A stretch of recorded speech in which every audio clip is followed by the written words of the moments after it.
নমস্কার বন্ধুরা, আজকে বৃহস্পতিবার দুপুরের পেট পুজো নিয়ে চলে এসেছি।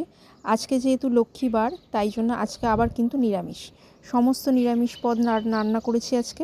আজকে কোনো রকম আমিষের কোনো ঝঞ্ঝাট রাখিনি, পেঁয়াজ রসুন ছাড়া সব রান্না হয়েছে। এই যে প্রথমেই ভাত, অনেক সকালে ভাতটা করেছি আজকে, তাই জন্য একদম ঠান্ডা হয়ে গেছে। আর রয়েছে স্যালাডের তো রোজই কাটি, স্যালাডের মধ্যে নতুনত্ব আর কিছুই নেই, রোজই এই স্যালাড কাটা হয়। আর হচ্ছে এইটা আজকে করেছি বিউলির ডাল। এই যে একদম বৃহস্পতিবারের জন্য আদর্শ। আগে যখন বৃহস্পতিবার আমার বাবার বাড়িতে লক্ষ্মী পুজো হতো, তখন দেখতাম প্রত্যেক বৃহস্পতিবারই আলু পোস্ত আর বিউলির ডালই ম্যাক্সিমাম হতো।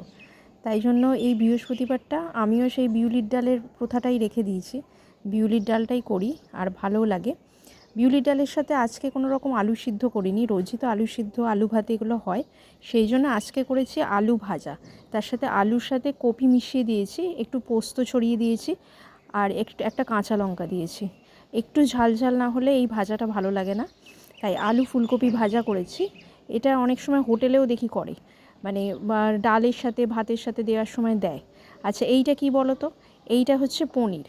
আমি এটা শাহি পনির বানিয়েছি, কিন্তু তোমরা বলবে আলু দেওয়া রয়েছে, ক্যাপসিকাম দেওয়া রয়েছে। দেখো, আমি ওরকম কোনো নিয়ম মানি না। আমার টেস্টে, মানে জিভের টেস্টে যেটা ভালো লাগে আমি দিই। আলু দিয়ে ক্যাপসিকাম দিয়ে শাহি পনিরের মশলা দিয়ে আমি শাহি পনির বানাই, আর পনির দিয়ে অবভিয়াসলি। কিন্তু এর কোনো নিয়ম মেনে বানাই না, এটা খেতেও ভালো হয়, দুধ দিয়ে করি। খুব যে খারাপ খেতে হয় তা নয়, ভালোই খেতে হয়। আর এইটা লাস্টে আছে, কালকের একটু তরকারি ছিল রাত্রের, এই যে আলু দিয়ে পেঁয়াজ দিয়ে, অবশ্যই এটা আলু পেঁয়াজের তরকারি। এটা আমি খাবো না, ওরা যদি কেউ খাবে।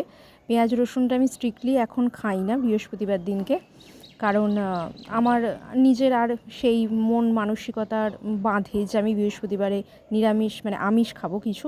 আর এটা সকালের জলখাবারের তরকারি, আলু আর কুমড়ো দিয়ে একটু রয়ে গেছে। আজকে আমার এইটাই ছিল মেনু।